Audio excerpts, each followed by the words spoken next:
শোনো, এখন তুমি আমার সবকিছু।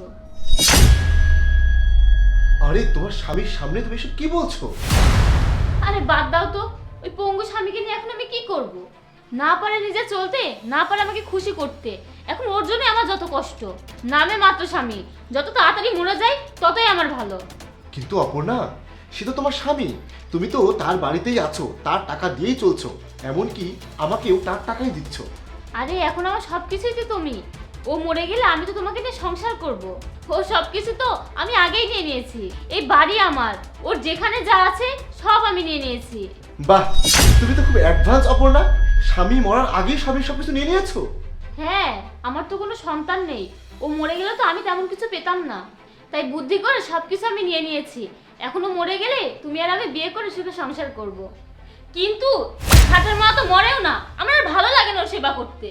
আচ্ছা, এক কাজ করলে কেমন হয়? বেশি করে ওষুধ খাইয়ে ওকে মেরে ফেলি, তাহলে তো রাস্তার কাটা ক্লিয়ার। হ্যাঁ ঠিক আছে, সেটাই করতে হবে। কিন্তু তুমি এখন ওইদিকে চলো, আসো আমার সাথে আসো। শোনো, যত যাই হোক, অসুস্থ স্বামীর সামনে এসব কথা বলা ঠিক না। এখানে বসো, বসো। আচ্ছা অপর্ণা, একটা কথা বলি। তোমার স্বামী যখন সুস্থ ছিল, তুমি তখন তাকে ভালোবাসতে? হ্যাঁ, আমরা তো ভালোবেসে বিয়ে করেছিলাম। কিন্তু এখন ওর যে অবস্থা, ওর জন্য কেন আমি আমার জীবন নষ্ট করব? সেজন্য আমি তোমাকে ভালোবাসি। এখন আমি তোমাকে নিয়ে বাকি জীবন সুখে কাটাবো। ঠিক আছে, তুমি আমার জন্য এক গ্লাস পানি নিয়ে এসো।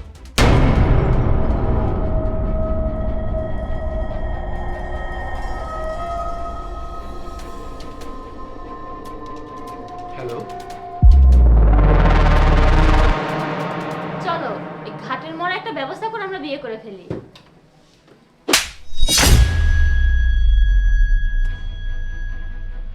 তুই ভালোবেসে বিয়ে করেছিলি, আজ কোনো কারণে তোর স্বামী পঙ্গু, আর সে তোর বোঝা হয়ে গেছে।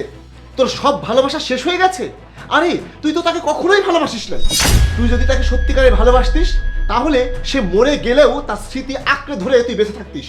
কিন্তু তুই তার অর্থ সম্পদকে ভালোবেসে আজ তাকে তুই মেরে ফেলে তার সবকিছু নিয়ে ভালো থাকতে চাস। আরে আমি তো তোমাকেই মন দিয়ে ভালোবাসি, আর আমি তো তোমার জন্য সবকিছু করতে যাচ্ছি, তোমাকে নিয়ে সুখী থাকার জন্য। আর আজ আমি তোর সবকিছু, কারণ আজ আমি সুস্থ আছি। কাল যদি আমার কিছু হয়ে যায়, তুই আমাকে ছেড়ে অন্য কারো হাত ধরে চলে গিয়ে তাকে নিয়ে সুখী হবি। তখন তুই আমার সবকিছু নিয়ে আমাকে মেরে ফেলবি। তুই কি করে ভাবলি তোর মতো একটা কালসাপকে আমি বিয়ে করব?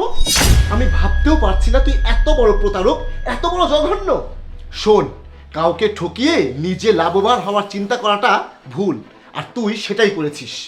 আমি তোকে আর বিশ্বাস করি না, আর আমি তোকে অন্য কারো ক্ষতি করতেও দেব না। আমি পুলিশকে ফোন করে দিয়েছি, আর হাসপাতালেও অ্যাম্বুলেন্সের জন্য ফোন করেছি। পুলিশ কেন? আরে তুমি সব কেন করেছো? তোকে পুলিশের হাতে তুলে দিয়ে আমি তোর স্বামীকে হাসপাতালে নিয়ে যাব, তার চিকিৎসা করাবো, তাকে সুস্থ করে তুলবো। এই, তুমি আমাকে ক্ষমা করে দাও, আমাকে পুলিশের হাতে দিও না। আমার জীবন নষ্ট করে দিও না, আমি আমার স্বামী সেবা করব। তোর কাছে কোনো মানুষই নিরাপদ না, না আমি না তোর স্বামী। তাই তোর ওই জেলখানায় আসল ঠিকানা, তোর ওখানেই যেতে হবে।